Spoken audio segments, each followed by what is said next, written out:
Truly, the study of people is as intriguing as it is never-ending.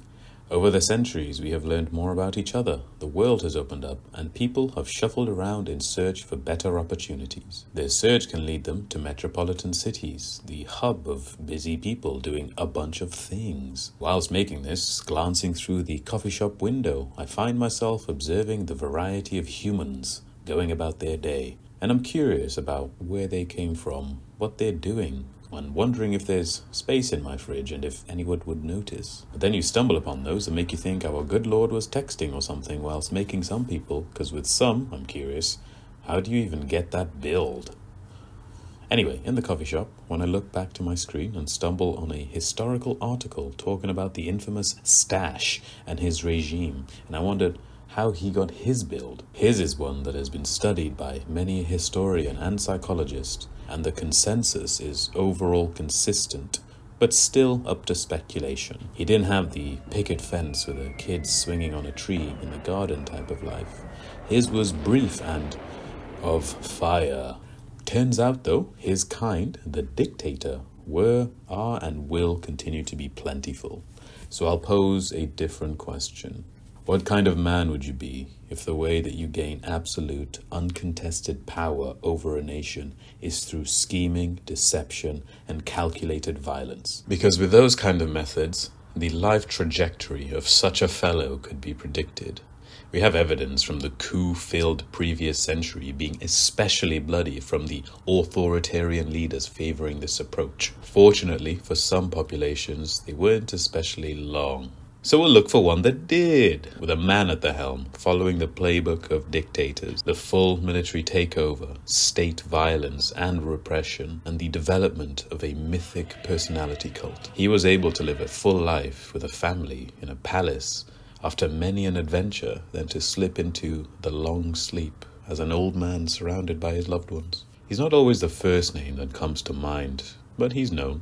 Maybe not as much as his contemporaries like the Stash and the Chin, but his presence is still felt in the nation he ruled over, even today. For this, we'll briefly look into his life, beginning over 100 years ago in a corner of northwestern Spain in El Ferrol. The man who would be called El Caudillo had humble beginnings with the name Francisco Franco. Franco was born in 1892, second out of 4 children, with a drunken, unfaithful naval officer for a father and a deeply religious mother. He was called the little old man by his sister, hinting at his quiet, reserved and slight build. Spain in the early 1900s was a country in low spirits. Gone were the golden days in the 16th and 17th century where the completely uninhabited Americas were discovered, and the Spanish Empire grew so strong it controlled territory 20 times that of Spain, spanning multiple continents. Only a few trophies remained, one being the world-renowned Spanish Armada. Well, that's what it once was when timber was the primary building material. The inferiority of wood against metal in battle hit Spain hard in the Spanish-American War of 1898. The Spaniards were outmatched against the up-and-coming American power and lost further colonial territories in the Caribbean and the Philippines. The snug life of Franco soon becomes interrupted. El Ferrol is a navy town due to its location towards the Atlantic. Most of the townsfolk work in the navy. Well, not anymore. Franco, therefore, had front-row seats to the defeat. The wounded, sick, and lifeless victims returning paint a grim image to the conditions that Franco grows up in. Young Franco takes another hit. His father abandons the family for another woman in Madrid. Their relationship never recovered, but at least he left him one single inheritance: his coldness. At this young age, in part due to the adoption of his mother's religious leanings, he feels a calling that it must be him that restores the dignity of Spain. His chosen method breaks the family tradition by joining the army in 1907, aged 14. As mentioned, he is small in stature, and so the teasing resurfaces. The academy boys call him Franquito. He graduated in 1910, and 2 years later he was deployed in Morocco, the last Spanish colony. It was said one would either leave La Caja or La Faja, the coffin or the general sash. The Spanish military at this point was known for its lax attitude and very limited professionalism. And in the stifling, desert-like conditions with little access to provisions and constant threat of danger from the local resistance, to survive these battles, you needed luck and steely determination. A key battle being in El Buitz in 1916 after he joined the frontline forces called the Regulares. The embrace of the coffin called. This battle required a dangerous frontal assault in order to secure a position. Many soldiers around Franco would fall. He wasn't to be spared either. Here he gets his first serious injury, a round to the stomach. And in this location, in this period, all thought it was lost. Not long after, Franco would be promoted to the rank of major, and then reposted back to Spain. Here he would have his respect tested. The Peninsular Spanish army didn't feel the African legionaries like Franco earned his higher position. Franco would be the superior of people a lot older. Some would call him El Comandantin. This doesn't really last. He is redeployed back to Morocco, where he meets a man named Major Astray and becomes his second in command to a new legion. But calling his legion soldiers is a stretch. These are mercenaries and castaways and people who break the law, men who must be whipped into shape. What I did not mention, though, is how Franco manages to rise up the ranks. That battle at El Buitz, where he takes a round to the stomach and is presumed doomed, Franco played a key role in the victory.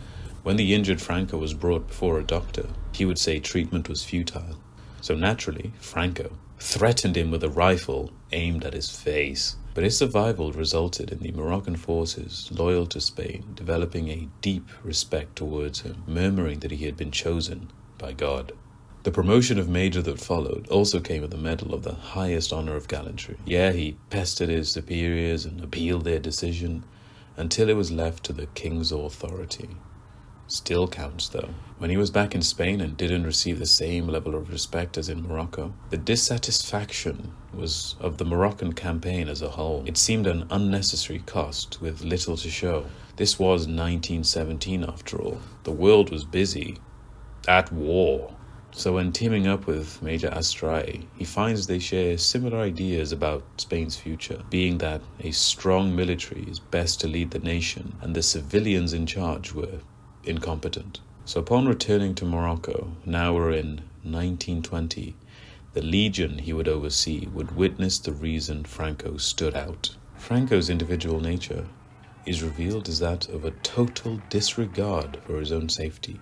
He throws himself first in the face of danger with a fierce determination. This, along with his strict professionalism, allows him to abstain from the pleasures his fellow soldiers were more than happy to indulge in. And when it comes to his command, insubordination is not tolerated. In his new legion, a soldier once refused to eat his rations and then threw them at an officer. Instead, he ate a bullet. The Morocco campaigns that I have swiftly glided over to give it its due. It was a long and brutal affair that claimed the lives of many people on both sides, the Moroccan and the Spanish. The tactics used were barbaric, dehumanizing, and designed to impose total submission. They left long-lasting battle scars, with unresolved issues remaining even today. Understandably, they left a lasting impact on Franco. Much later on, he would say, "Without Africa, I could hardly explain myself to myself." Covering the whole campaign would take away from the real point of the video, which is how Franco came to power. In 1926, after a key victory, he was promoted to Brigadier General, the youngest in Europe, at the age of 33, fulfilling the La Faja part of the saying, earning the general sash and making his true father proud. Throughout the 20s, Franco made sure the Spanish people were aware of his African Legions campaigns, with their coverage in newspapers that were started and overseen by Franco. He was also an early adopter of capturing film with the intention of crafting favorable narratives. At this early stage, Franco is already beginning to mold the myth, as people are able to hear about this great, rising, young general claiming victory in the name of uplifting the proud nation of Spain. With this in mind, Franco returns back to Spain, showered in glory, welcome in elite circles with people eager to be around an acclaimed general. And so in 1928, he earned a prestigious position as the director of a military academy. an opportunity to shape new minds towards nation building, many of whom would be loyal to him in the future. Moving into the 1930s, we get into the territory that is complex. The ideas that will take Spain forward become the battleground on which we find Franco navigating. This was the period in which Spain's internal tension reached the point of no return. To give a broad context to the differing sides in this period, we shall heavily simplify it to the liberal left and the conservative right leaning. The early 30s flowed something like this. In 1931, the right was in power, then the Prime Minister lost favour as he was unable to manoeuvre Spain from its huge economic slump. The left were then elected, who closed down Franco's academy, restructuring the military to civilian control and subduing them internationally, as well as separating church from state. Then it crumbled. In 1933, the right got elected, and Franco was back in favor, and he was even promoted to Major General. Underpinning this was a series of uprisings, a significant one being in Asturias in 1934, where forces on the left captured the town, destroyed religious buildings, and took out many religious leaders. Forces on the right responded with brutal, overwhelming violence, and within 2 weeks, the uprising was snuffed out. As a response, various factions on the left unite and gain another electoral victory in 1936. Grumblings of opposing this electoral victory by the right begin. They contemplate doing things the old-fashioned way. That is right, the pen is out of ink, it's time to sharpen the sword. Within this near-explosive battleground of ideologies, Spain was a reflection on what the rest of the world was experiencing. The left became known as the Republicans, who typically would be educated, middle to working class. They'd be agricultural workers, laborers, identifying as liberals, socialists, anarchists, and even communists. And the right started being known as the nationalists, would be military, land and business owners, involving the Catholic Church, traditionally linked with the aristocracy, thrown in there with some fascists and monarchists. With Franco being Catholic and being all about the glory of Spain, it's a wonder who he would side with. But up until 1936, he kept himself coy. He aided both the left and the right and didn't outwardly declare a particular side.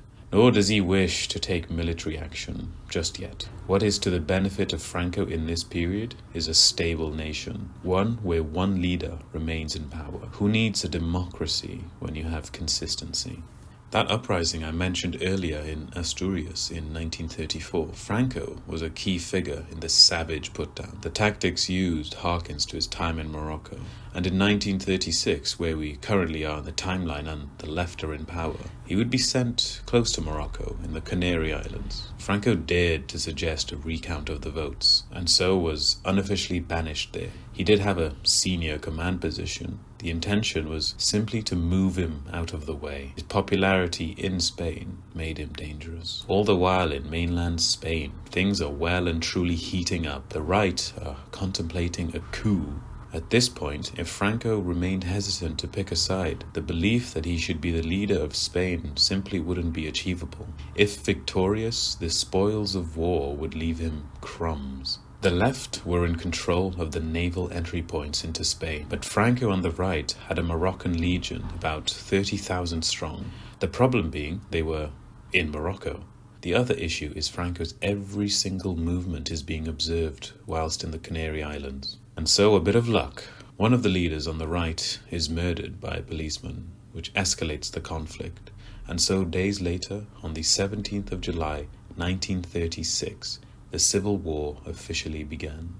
The world was watching, and in some nations' eyes, they thought a communist uprising was underway, with the Republican left being in charge.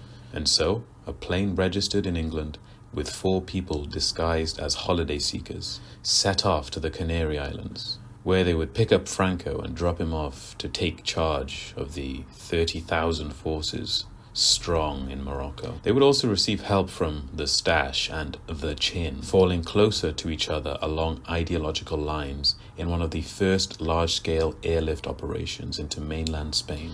By transporting thousands of soldiers into Spain, they bolstered the military capability and opened up some blocked naval channels for more Moroccan forces and reinforcements to come in. It's worth noting the nominal leader of the nationalist right dies in a plane crash, and it's decided that Franco will become the primary leader. He is backed by help from the Stash and the Chin, who provide military aid, soldiers, and resources. Although the Stash did not necessarily get along with Franco, he had plans on getting the resources-rich regions of northern Spain. The left would receive help from other international communist organizations, being organized by the Mustache. Now, this is about how Franco came to power. From early on, he saw how Spain was not the power it once was. His aim was to restore Spain. And at this point in our exploration, if he is victorious, he is at the forefront. With the Spanish Civil War being underway, Franco employs his experience whilst in Morocco. In his mind, the opposition went after the church. They tried separating church and state. They specifically targeted clergymen and women in uprisings and destroyed religious buildings. This is not only a fight to restore Spain, but also a religious crusade. And like the Crusades, they were bloody. The nationalist forces go through various regions with dehumanizing surgical brutality. Their aim is to alter the influence of the left. In August 1936, Badajoz, for example, if you were a man with bruises on his shoulder due to the recoil from a rifle, you were doomed. In September 1936, Franco worked on liberating a garrison held at Toledo Military Academy. It offers no strategic value, but the optics of a returning student freeing his fellow soldiers as a military leader is invaluable. Of course, Franco waits until the cameras are rolling to make his appearance. And this is the point the self-declaration of El Caudillo begins. Caudillo meaning something like leader, father, whatever feelings that this picture invokes. The nationalists make their way slowly towards Madrid, but they never manage to capture the capital, and so they turn their attention to other territories under the Republican control, like the mineral-rich, more vulnerable areas, piquing the interest of the Stash. There is, after all, a cost to their aid. They wish to extract these resources, as well as test their new warcraft, the infamous Blitzkrieg. Another target was Republican-controlled Guernica in April 1937, where thousands of civilians gathered for Market Day would be the victims of aerial bombardment, a new form of terror. The civil war was that of attrition, each side holding strong, each side being vengeful towards previous defeats. Eventually, though, Franco's side gained the upper hand, and by February 1938, after the Battle of Teruel, the Republicans suffered major losses. They began losing the provinces they held in Catalonia and Valencia, and the following year, they had to sue for peace terms. And by April 1939, the Republican forces caved in and victory was declared by the nationalist forces. From 1936 to 1939, the war raged. It estimated around 500,000 lives were lost. At this point, the spoils of war are Franco and his cronies to determine. He has achieved one part of his aim. He is the leader of the nation. Now he must ensure that he remains there, and so the dictatorial playbook is brought out at Chapter 4. Wipe out any form of dissent by any means necessary. During the war, the enemies of the nationalists were executed and highly repressed. This carried on after the war up until roughly 1945. This period would be known as the White Terror. Mass trials, executions, forced labor camps, sexual violence against women, mass starvation, targeting of specific groups of people, all the usual tropes of the 30s and 40s. The description I have given is very brief. The effects are still being unearthed and catalogued even today. It truly was a bloody, fanatical period where half the nation was the enemy. To shore up his hold on power, he did not draft a new constitution, but passed some strategic laws. For example, in 1938, one was passed that labels strikes as an act of treason. Another gives citizens rights, but reserves the government's right to suspend them. All people are allowed to speak freely, but cannot deny the basic principle of Franco's rule. In 1945, the law on referenda was passed, stating political decisions would be handed to the citizens. The only way to get a referendum, of course, is that Franco says so. The only legal party is Franco's. The decision to appoint mayors as well as name a successor, all decided by Franco.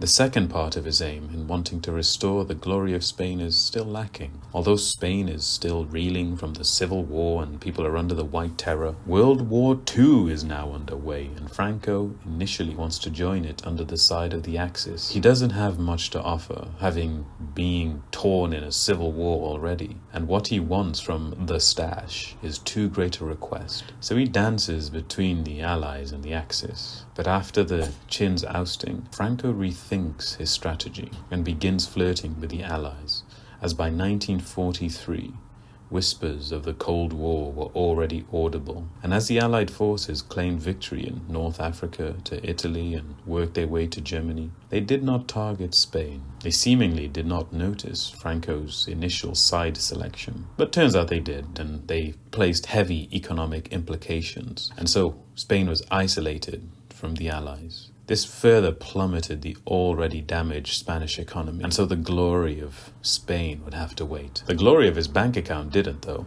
Whilst coming from humble beginnings, he and his pals became vastly wealthy. It allowed him to proliferate the myth of Franco throughout the country. He had a film made and remade about his life and the Civil War. The remakes would make changes depending on whatever enemy was favorable at the time. Franco's likeness was everywhere on coins and murals and posters and pamphlets. Of course, all carefully picked out, with all forms of media that can undermine the regime being heavily censored. In 1947, Franco allowed a referendum on the restoration of the monarchy, and he also declared himself lifetime regent, keeping the seat of the throne warm. At this point, in the late 40s and beginning of the 50s, Franco is the ruler of Spain. Due to his efforts of eradicating his opposition, few remain to even challenge him, literally. The balance of power remains delicate, however. He does have people he has to appease. The country has been through hell, as has the rest of the world. All wish to rebuild, so that sentiment is felt in Spain as well. Spain is geographically strategic, with access to the Atlantic and Mediterranean, and with the Pyrenees Mountains in the north acting as a protective border, so America decides to get into bed with Spain. The Cold War is brewing, and the new challenger to the Americans are the mighty Soviets. So they offer military and economic aid, a boon to the poor economy, and in return they wish to build military and naval bases. This is a precaution in case of a Soviet attack in the east of Europe. Having a retreat in the side of Spain could be very useful. All of which was consolidated in the 1953 Pact of Madrid. Good things are coming to Spain, and 2 years later, in 1955, Spain entered the UN. With these strides, Spain is no longer internationally isolated. Franco's image is adapting to the times. By 1959, the Spanish miracle was underway and the economy was growing. Industry and agriculture blossomed from national development plans and free market economies. They had protection in the Spanish market, so were allowed to grow free from competition. Spain became the second fastest growing economy in the world, only behind Japan. All this was completely necessary for the regime to last. The previous economic policies of Franco's stagnated growth. Only when he allowed the technocrats in and the influence of the West took hold could we see the growth. If the country remained in a poor economic state, even the great Caudillo himself would have to watch his back. As we enter the 60s, Franco entered his third decade in charge and was now entering the role of elder statesman. The outward repression was toned down. Some freedoms for the press and worship were allowed. Franco believes his work must go on. The most suitable person to succeed him is the young Prince Juan Carlos, whom he's been educating on Francoism since he was young. The monarchists or traditionalists will accept his royal lineage. He gives the outward appearance that he is receptive to Franco's ways, and in 1965 he's appointed the successor. In the 70s he appoints someone to be prime minister as he retreats away from the public eye, being frail at this point, and by October 1975 he gave his final public appearance, and it was said he looked frail. And then in November 1975, after a 36-year regime surrounded by loved ones, he would breathe his last breath. Good thing, though, Prince Juan Carlos will carry on the legacy. But to the surprise of many, The prince played the old man. He knew him well from an early age, and he also had others in his ear. So he decides to undo everything Franco did, restoring Spain to a democracy. It is worth noting that the Allies never made their way to Spain, so they didn't do the whole denazification, counter-brainwashing. So Franco's ideology is still praised by some. They see him as a great leader. It goes without saying that he was a very complex, hard to pin down figure. He pushed very far in the repression, but he couldn't suppress everything. He tried in the Basque and Catalan regions, but they remained strong. He was highly private, but one thing I think is fair to describe him, and a key reason his regime lasted as long as it did. He was very adaptable, which is a trait that a government that leans towards totalitarianism, if longevity is the aim, would be wise to adopt.